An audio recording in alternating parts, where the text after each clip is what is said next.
إن الحمد لله نحمده ونستعينه ونستغفره ونعوذ بالله من شرور أنفسنا ومن سيئات أعمالنا من يهده الله فلا مضل له ومن يضلله فلا هادي له وأشهد أن لا إله إلا الله وحده لا شريك له وأشهد أن محمدا عبده ورسوله أرسله بالهدى ودين الحق ليظهره على الدين كله ولو كره المشركون اللهم صل على محمد وعلى آل محمد كما صليت على إبراهيم وعلى آل إبراهيم إنك حميد مجيد اللهم بارك على محمد وعلى آل محمد كما باركت على إبراهيم وعلى آل إبراهيم إنك حميد مجيد أما بعد فإن خير الكلام كلام الله وخير الهدي هدي محمد صلى الله عليه وسلم وشر الأمور محدثاتها وكل محدثة بدعة وكل بدعة ضلالة وكل ضلالة في النار أعوذ بالله من الشيطان الرجيم بسم الله الرحمن الرحيم يا أيها الذين آمنوا اتقوا الله وقولوا قولا سديدا يصلح لكم أعمالكم ويغفر لكم ذنوبكم ومن يطع الله ورسوله فقد فاز فوزا عظيما رب اشرح لي صدري ويسر لي أمري واحلل عقدة من لساني يفقهوا قولي സ്നേഹാദരണീയരായ സത്യവിശ്വാസിനികളെ അല്ലാഹു സുബ്ഹാനഹു വ തആലയുടെ വിധികളും വിലക്കുകളും ജീവിതത്തിന്റെ എല്ലാ മേഖലകളിലും പാലിച്ചുകൊണ്ട് ജീവിക്കണേ എന്ന് എന്നോടെന്ന പോലെ നിങ്ങൾ ഓരോരുത്തരെയും ഉപദേശിക്കുകയാണ്, വസിയ്യത്ത് ചെയ്യുകയാണ്. ആ രൂപത്തിൽ നമ്മുടെ ജീവിതത്തെ മുന്നോട്ട് കൊണ്ടുപോകുവാൻ, ക്രമീകരിക്കുവാൻ റബ്ബ് സുബ്ഹാനഹു വ തആല നമുക്ക് ഏവർക്കും തൗഫീഖ് നൽകി അനുഗ്രഹിക്കുമാറാകട്ടെ. നാട്ടിൽ വെക്കേഷൻ ആയിട്ടുള്ള ഒരു സമയത്താണ് നമ്മളുള്ളത്. ഇവിടെയും ഏകദേശം അവസാന പരീക്ഷകൾക്ക് വേണ്ടിയുള്ള തയ്യാറെടുപ്പുകൾ നടന്നുകൊണ്ടിരിക്കുന്ന ഒരു സാഹചര്യം. അല്ലാഹു സുബ്ഹാനഹു വ തആല നമ്മുടെ എല്ലാ മക്കൾക്ക് ഏറ്റവും നല്ല രൂപത്തിൽ പഠിക്കാനും വിജയിക്കാനും അതുപോലെ തന്നെ തുടർന്ന് എല്ലാ രൂപത്തിലുള്ള നന്മകൾ നേടുവാനും അല്ലാഹു സുബ്ഹാനഹു വ തആല തൗഫീഖ് നൽകി അനുഗ്രഹിക്കട്ടെ. പുതിയ ലോകത്ത് ജോലി സാധ്യതകളുള്ള ഉപരിപഠനങ്ങളെ കുറിച്ചും അതൊക്കെ എവിടെ സാധ്യമാകും എന്നതിനെ കുറിച്ചുമെല്ലാമുള്ള ആശങ്കകളും അതേ തുടർന്നുള്ള ചെറുതും വലുതുമായുള്ള ചർച്ചകളുമെല്ലാം നടന്നുകൊണ്ടിരിക്കുന്ന ഈ ഒരു സാഹചര്യത്തിൽ തീർച്ചയായും മക്കളുടെ വളർച്ച രക്ഷിതാക്കൾ ഏറ്റവും അധികം ആഗ്രഹിക്കുന്നതാണ് എന്ന് മാത്രമല്ല, അവരുടെ വളർച്ചയും അവരുടെ നേട്ടങ്ങളുമെല്ലാം രക്ഷിതാക്കളെ സംബന്ധിച്ചിടത്തോളം വലിയ അഭിമാനവും തന്നെയാണ്. എന്നാൽ അതോടൊപ്പം ഒരു മുസ്ലിം എന്നുള്ള നിലക്ക് നാം ഗൗരവത്തോടു കൂടി ചിന്തിക്കേണ്ട മറ്റു ചില കാര്യങ്ങൾ കൂടിയുണ്ട്. ഒന്നാമത്തേത്, മക്കൾ എന്നുള്ളത് ഒരു അനുഗ്രഹമാണ്. മക്കളില്ലാത്ത ആളുകളുടെ അടുത്തെത്തുമ്പോൾ അവരുമായിട്ട് സംസാരിക്കുമ്പോഴെല്ലാം അതിന്റെ ആഴം നമുക്ക് അനുഭവിച്ചറിയാൻ സാധിക്കും. എന്ന് മാത്രമല്ല, പൂർണ്ണ ആരോഗ്യത്തോടു കൂടി ഒരു കുട്ടിയെ ലഭിക്കുക എന്ന് പറയുന്നത് എത്ര വലിയ അനുഗ്രഹമാണ്. ഓപ്പറേഷൻ തിയേറ്ററിന്റെ മുമ്പിൽ അല്ലെങ്കിൽ പ്രസവം കാത്തു നിൽക്കുന്ന സമയത്ത് പോലും നമുക്കാരും വാക്ക് തന്നിട്ടില്ലല്ലോ, ജനിക്കാൻ പോകുന്ന കുട്ടി പൂർണ്ണ ആരോഗ്യത്തോടു കൂടി ചലനശേഷിയുള്ള മാനസികാരോഗ്യമുള്ള അതുപോലെ തന്നെ യാതൊരു പ്രശ്നവും ഇല്ലാത്തൊരു കുട്ടിയാണ് ജനിച്ചു വീഴാൻ പോകുന്നത് എന്നുള്ളത്. അല്ലാഹു സുബ്ഹാനഹു വ തആല നമുക്ക് അങ്ങനെ ഒരു കുട്ടിയെ തന്നു. അത് വലിയൊരു അനുഗ്രഹമാണ്. അതും മനസ്സിലാവണം എന്നുണ്ടെങ്കിൽ ആ രൂപത്തിൽ പ്രയാസം അനുഭവിക്കുന്ന ഒരു കുട്ടിയുള്ള ഒരു രക്ഷിതാവിന്റെ അടുത്ത് പോയിരുന്നിട്ട് സംസാരിക്കുമ്പോൾ മനസ്സിലാവും.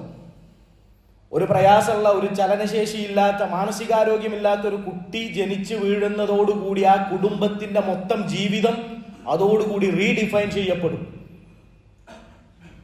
അങ്ങനെ ഒരു കുട്ടിയുള്ള ഒരു കുടുംബവുമായി സംസാരിച്ചപ്പോൾ പറഞ്ഞു, 18 വയസ്സ് ആയ കുട്ടിക്കും മാനസികമായിട്ട് ബുദ്ധി വികാസമില്ലാത്ത ഒരു കുട്ടിയാണ്. കുട്ടിയുടെ ഉമ്മ പറഞ്ഞ 18 വർഷമായി ഞാനൊന്ന് ശരിക്കും ഉറങ്ങിയിട്ട്. കാരണം ആ കുട്ടി ജനിച്ചത് മുതൽ എപ്പോഴും ഉറങ്ങുന്ന സമയത്ത് പോലും കുട്ടിയുടെ ശ്രദ്ധ എന്തുണ്ടാവണം, മനസ്സിലുണ്ടാവണം. അപ്പൊ നമുക്ക് അല്ലാഹു സുബ്ഹാനഹു വ തആല തന്നിട്ടുള്ള അനുഗ്രഹം, അതിന് തീർച്ചയായും നമ്മൾ നന്ദിയുള്ളവരാവുക എന്നുള്ളത്. രണ്ടാമത്തത്, അവരുടെ പഠനത്തെ ഒരിക്കലും ദുനിയാവുമായി മാത്രം ബന്ധപ്പെടുത്താൻ പാടില്ല.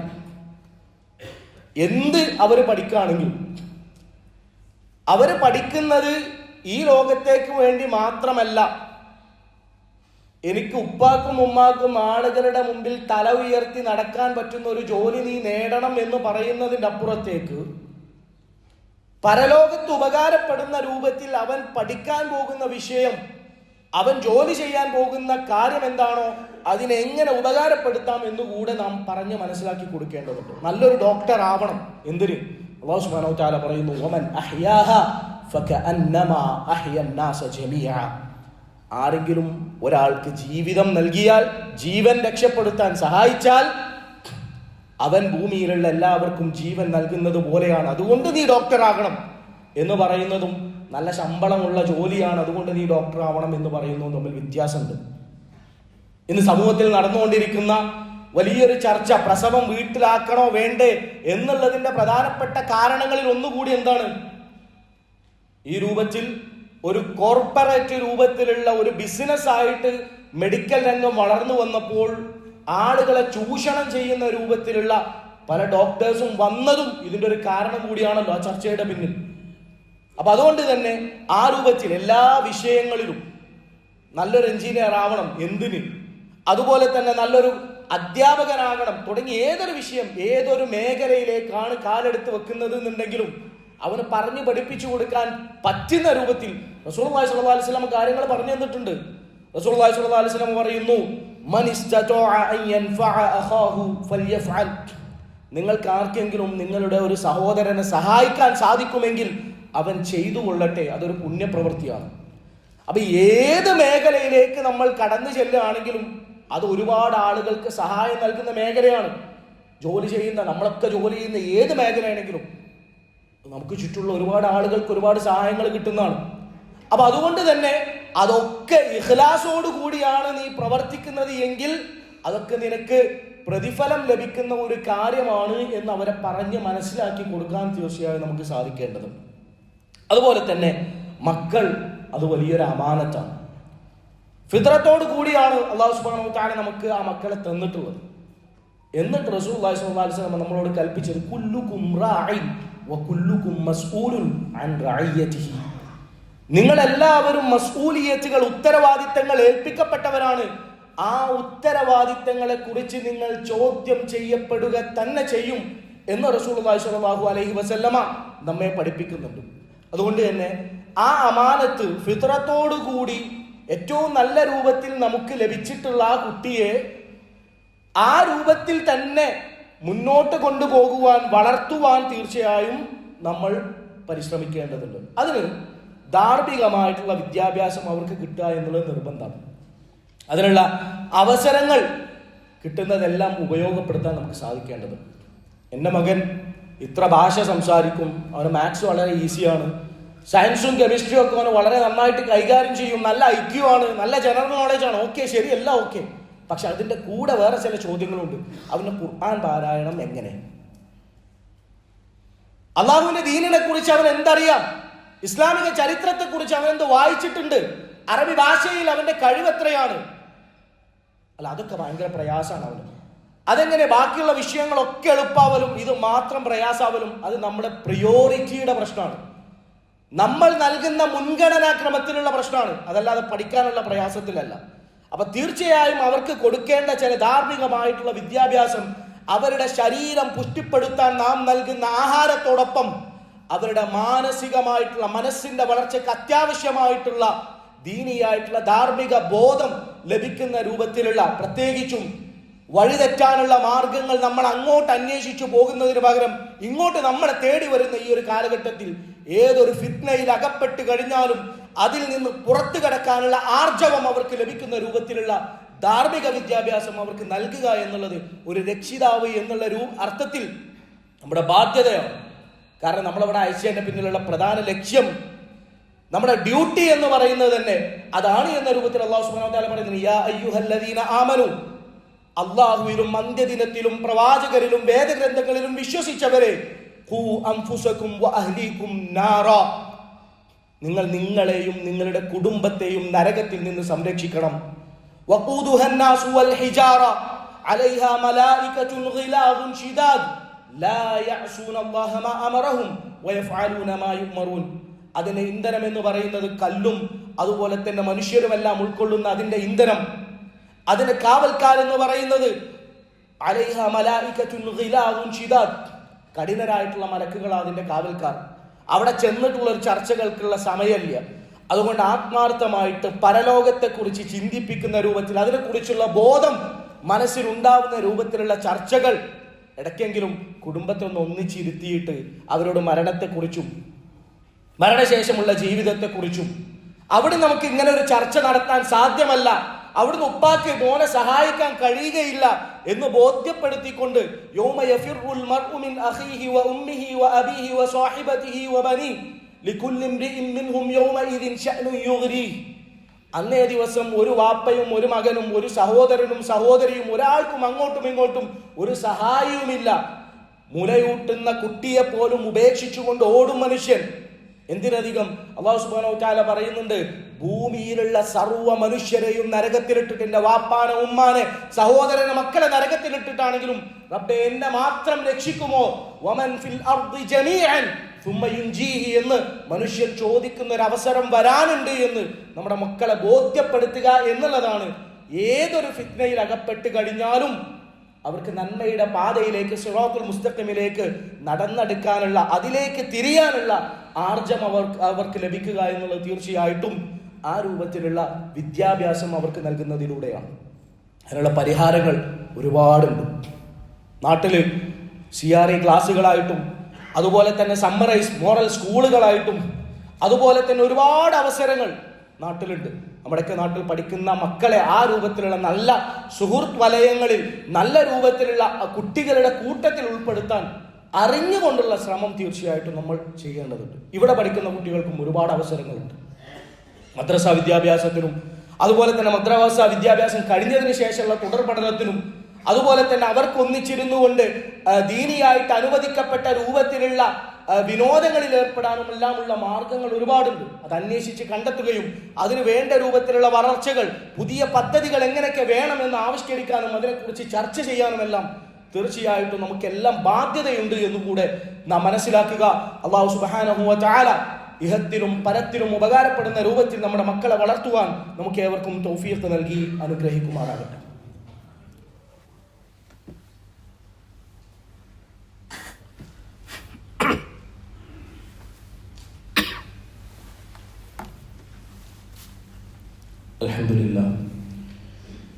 الحمد لله رب العالمين الذي هدانا لهذا وما كنا لنهتدي لولا أن هدانا الله ثم الصلاة والسلام على أشرف الأنبياء والمرسلين وعلى آله وأصحابه ومن استنى بسنته إلى يوم الدين أما بعد يا أيها الذين آمنوا اتقوا الله حق تقاته ولا تموتن إلا وأنتم مسلمون. സ്നേഹം നിറഞ്ഞ സത്യവിശ്വാസികളെ, സത്യവിശ്വാസികൾ, ഒരിക്കൽ കൂടെ അള്ളാഹുവിൻ്റെ വിധികളും വിലക്കുകളും സൂക്ഷിച്ചുകൊണ്ട് ജീവിക്കണേ എന്ന് എന്നോടെന്ന പോലെ നിങ്ങൾ ഓരോരുത്തരെയും ഓർമ്മിപ്പിക്കുകയാണ്, വസിയ്യത്ത് ചെയ്യുകയും ആ രൂപത്തിൽ നമ്മുടെ ജീവിതത്തെ മുന്നോട്ട് കൊണ്ടുപോകുവാൻ അള്ളാഹു നമുക്ക് ഏവർക്കും തൗഫീഖ് നൽകി അനുഗ്രഹിക്കട്ടെ. റസൂലുള്ളാഹി സ്വല്ലല്ലാഹു അലൈഹി വസല്ലമ പ്രബോധനത്തിനിറങ്ങുന്ന സമയത്ത് മക്കയുടെ മലമുകളിൽ കയറി നിന്നുകൊണ്ട് ഓരോ സമൂഹത്തെയും, ഓരോ ഗോത്രത്തെയും, ഓരോ കുടുംബത്തെയും, പിന്നീട് സ്വന്തം കുടുംബാംഗങ്ങളെയുമെല്ലാം അഭിസംബോധന ചെയ്തുകൊണ്ട് അവസാനം സ്വന്തം മകളെ വിളിച്ചുകൊണ്ടും പറയുന്നുണ്ട്, യാ ഫാത്തിമത ബിൻതി മുഹമ്മദിൻ അൻഖിദി നഫ്സകി മിനന്നാർ. മുഹമ്മദിന്റെ സ്വല്ലല്ലാഹു അലൈഹി വസല്ലം മകളാണെന്ന് പറയുന്നത് കൊണ്ട് നാളെ പരലോകത്ത് യാതൊരു നേട്ടവും ലഭിക്കാനില്ല. 90കളിൽ മരണപ്പെട്ടു പോയ ഏതൊരു മനുഷ്യന്റെ വലിയന്റെ അയാളുടെ അനുയായിയാണ് എന്ന് പറയുന്നത് കൊണ്ട്, അല്ലെങ്കിൽ ഇന്ന ആളുടെ മുരീദാണ് എന്ന് പറയുന്നത് കൊണ്ട് രക്ഷ കിട്ടും എന്നൊക്കെ പൊട്ടത്തരം പറഞ്ഞു പഠിപ്പിക്കുന്ന ആളുകളുടെ ഇടയിൽ ഇത് വലിയൊരു പാടാണ്. ഈ ലോകത്ത് ജനിച്ചവരിൽ ഏറ്റവും ഉത്കൃഷ്ടനായ മനുഷ്യൻ സ്വന്തം മകളെ വിളിച്ചുകൊണ്ട് പറയാണ്, പരലോകത്ത് ഒരു ഉപകാരവും ചെയ്യാൻ കഴിയൂല, അൻഖിദി നഫ്സകി മിനന്നാർ, നീ നിന്നെ സ്വയം നരകത്തിൽ നിന്ന് രക്ഷപ്പെടുത്തണമെന്ന്. ഇത് വലിയൊരു പാടാണ് നമുക്ക് പഠിപ്പിച്ചു തരുന്നത്. ഇന്നക ലാ തഹ്ദീ മൻ അഹ്ബബ്ത വലാകിന്ന അല്ലാഹ യഹ്ദീ മൻ യശാ. നമ്മൾ എത്ര ഉദ്ദേശിച്ചാലും ഒരാളെ ഹിദായത്തിലേക്ക് എത്തിക്കാൻ നമുക്ക് കഴിയൂല. പക്ഷേ ആ ഹിദായത്തിലേക്കുള്ള മാർഗങ്ങൾ കാണിച്ചു കൊടുക്കുക എന്നുള്ളത് നമുക്കൊക്കെ സാധ്യമാണ്. ലാ യുകല്ലിഫുല്ലാഹു നഫ്സൻ ഇല്ലാ വുസ്അഹാ. ഇത് പറയാൻ കാരണം, നമ്മളൊക്കെ ഒരുപാട് പരിശ്രമിച്ചു കഴിഞ്ഞാലും ചിലപ്പോൾ മക്കൾ നല്ലൊരു രൂപത്തിൽ വളർന്നു വരുന്നത് കാണാൻ സാധിക്കാതെ പ്രയാസപ്പെടുന്ന ആളുകളുണ്ടാവും. അവിടെ നമ്മൾ മനസ്സിലാക്കേണ്ടത്, നമ്മളെ കൊണ്ട് സാധിക്കുന്ന രൂപത്തിൽ ഇടപെടുക എന്നുള്ളതാണ് നമ്മുടെ ഡ്യൂട്ടി. അതിൽ ഏതൊക്കെ രൂപത്തിൽ എന്തൊക്കെ നമുക്ക് ചെയ്യാൻ പറ്റുമോ അതൊക്കെ ചെയ്യുക. അതിൽ ഏറ്റവും പ്രധാനപ്പെട്ടതാണ് പ്രാർത്ഥന എന്നുള്ളത്. ഏറ്റവും പ്രധാനപ്പെട്ടാണ്. കുറച്ച് ദിവസങ്ങൾക്ക് മുമ്പ് ഒരു സഹോദരൻ സംസാരിച്ച സമയത്ത് അദ്ദേഹം മകനുമായി ബന്ധപ്പെട്ട ചില പ്രയാസങ്ങൾ പറഞ്ഞു. പുതിയ എക്സ് മുസ്ലിംസുമായിട്ടുള്ള ബന്ധപ്പെട്ടുള്ള ബന്ധവും കാര്യങ്ങളൊക്കെ. പ്രാർത്ഥന എന്നുള്ള ആ ഒരു സിലാഹ്, ആ ഒരു ആയുധം അദ്ദേഹത്തോടും പറഞ്ഞായിരുന്നു, നിങ്ങൾ ആത്മാർത്ഥമായിട്ട് പ്രാർത്ഥിക്കുക. വാപ്പാനും ഉമ്മാനും പ്രാർത്ഥനയ്ക്ക് ഒരു വലിയ പവറാണ്. പിറ്റേ ദിവസം മുതൽ പറഞ്ഞു, മാഷാ അല്ലാഹ് മാറ്റങ്ങൾ വന്നു തുടങ്ങിയിട്ടുണ്ട്. ഞാൻ പറയുന്നത്, അത് നമ്മൾ ഒരിക്കലും നിസ്സാരമായിട്ടുള്ള ഭൗതികമായിട്ടുള്ള കാരണങ്ങൾക്കൊക്കെ അപ്പുറത്ത് ഏറ്റവും ആത്മാർത്ഥമായിട്ട് നമുക്ക് വേണ്ട ഇഖ്ലാസോട് കൂടിയുള്ള പ്രാർത്ഥന അത് അവർക്ക് ഉപകാരപ്പെടും തീർച്ചയായിട്ടും. അതിന് ലോകം കണ്ട ഏറ്റവും വലിയ മഹാപണ്ഡിതന്മാരുടെ ചരിത്രങ്ങളൊക്കെ എടുത്തു നോക്കുമ്പോൾ നമുക്ക് മനസ്സിലാക്കാൻ സാധിക്കും. അവരുടെയൊക്കെ പിന്നിൽ അവരുടെ ഉമ്മാന്റെ ഉപ്പാന്റെ പ്രാർത്ഥനകളുണ്ട്. അതുപോലെ തന്നെ ഇത് കേൾക്കുന്ന മക്കളോട് പറയാനുള്ളത്, മാതാപിതാക്കളുടെ അവരുടെ തൃപ്തിയിലാണ് നിങ്ങളുടെ സ്വർഗം. അവരെ അനുസരിക്കുക എന്നുള്ളത് നമ്മുടെ ബാധ്യതയാണ്. അവരെ ബഹുമാനിക്കലും അതുപോലെ തന്നെ അവർ നഷ്ടപ്പെട്ടതിന് ശേഷം ഖേദിക്കുന്നതിന് പകരം അവരുള്ള സമയത്ത് അവർക്ക് സ്നേഹം കൊടുക്കുക, അവരെ ബഹുമാനിക്കുക, അനുസരിക്കുക എന്നുള്ളതാണ് ഏറ്റവും നല്ലത്. സമയം കഴിഞ്ഞതിന് ശേഷം ഖേദിച്ചിട്ട് കാര്യമില്ല. ഉള്ള സമയം അത് ഉപകാരപ്പെടുത്താൻ വേണ്ടി ശ്രദ്ധിക്കുക. അതുപോലെ തന്നെ നമുക്കുള്ള പ്രശ്നങ്ങളും പരിഹാരങ്ങളും അതുമായി ബന്ധപ്പെട്ടുള്ള വിഷയങ്ങളുമെല്ലാം അത് നമുക്ക് ഷെയർ ചെയ്യാൻ നമ്മുടെ ഉമ്മയും ഉപ്പയും വീട്ടിലുണ്ട്. ബാക്കിയുള്ളവരുടെയൊക്കെ അപ്പുറത്ത് പെൺകുട്ടികളായാലും ആൺകുട്ടികളായാലും അതൊക്കെ നമുക്ക് ചർച്ച ചെയ്യാൻ നമ്മുടെ ഉമ്മയും ഉപ്പയും ആകണം നമ്മുടെ ഏറ്റവും അടുത്ത കൂട്ടുകാർ. ആ രൂപത്തിൽ ഏറ്റവും നല്ലൊരു അന്തരീക്ഷം വീട്ടിൽ ഉണ്ടായിത്തീരാൻ, നമ്മൾ കാരണം ഉപ്പയും ഉമ്മയും പ്രയാസപ്പെടുന്ന ഒരവസ്ഥ ഇല്ലാതിരിക്കാൻ, അതിന് ചെറിയ കുട്ടികൾ എന്നല്ല, ഇത് കേൾക്കുന്നവരൊക്കെ മക്കളാണ്. നമ്മുടെയൊക്കെ മാതാപിതാക്കൾ ജീവിച്ചിരിക്കുന്നവരോ മരണപ്പെട്ടവരുമാണ്. അവർക്ക് വേണ്ടി, മരണപ്പെട്ടവരാണെങ്കിൽ അവർക്ക് വേണ്ടി ആത്മാർത്ഥമായി പ്രാർത്ഥിക്കാനും അതുപോലെ തന്നെ ജീവിച്ചിരിക്കുന്ന കാലഘട്ടത്തിൽ അവർക്ക് വേണ്ടി നമ്മളെ കൊണ്ട് ചെയ്യാൻ സാധിക്കുന്ന എല്ലാ ഖിദ്മത്തുകളും ചെയ്തു കൊടുക്കാനും നമ്മൾ മനസ്സുകൊണ്ട് പ്രതിജ്ഞ എടുക്കേണ്ടവരാണ്. അല്ലാഹു സുബ്ഹാനഹു വ തആല ആ രൂപത്തിൽ ഏറ്റവും നല്ലൊരു കുടുംബാന്തരീക്ഷം മുന്നോട്ട് കൊണ്ടുപോകുവാൻ, അതുപോലെ തന്നെ അള്ളാഹു ഇഷ്ടപ്പെടുന്ന രൂപത്തിൽ ജീവിച്ചു മുന്നോട്ട് പോകുവാൻ നമുക്ക് ഏവർക്കും തൗഫീഖ് നൽകി അനുഗ്രഹിക്കുമാറാകട്ടെ. നമ്മിൽ നിന്നും വന്നുപോയ ചെറുതും വലുതുമായ എല്ലാ തെറ്റുകുറ്റങ്ങളും അല്ലാഹു സുബ്ഹാനഹു വ തആല പുറത്ത് മാപ്പാക്കി തരുമാറാകട്ടെ. ശാരീരികമായ, മാനസികമായ, സാമ്പത്തികമായ പ്രയാസങ്ങൾ അനുഭവിക്കുന്നവർക്ക് അള്ളാഹു അവന്റെ റഹ്മത്ത് കൊണ്ട് ശിഫയും തുറവിയും നൽകി അനുഗ്രഹിക്കുമാറാകട്ടെ. اللهم اغفر للمؤمنين والمؤمنات الأحياء منهم والأموات إنك مجيب الدعوات وقاضي الحاجات. ربنا آتنا في الدنيا حسنة وفي الآخرة حسنة وقنا عذاب النار. ربنا هب لنا من أزواجنا وذرياتنا قرة أعين واجعلنا للمتقين إماما. ربنا تقبل منا إنك أنت السميع العليم وتب علينا إنك أنت التواب الرحيم. آمين آمين برحمتك يا أرحم الراحمين.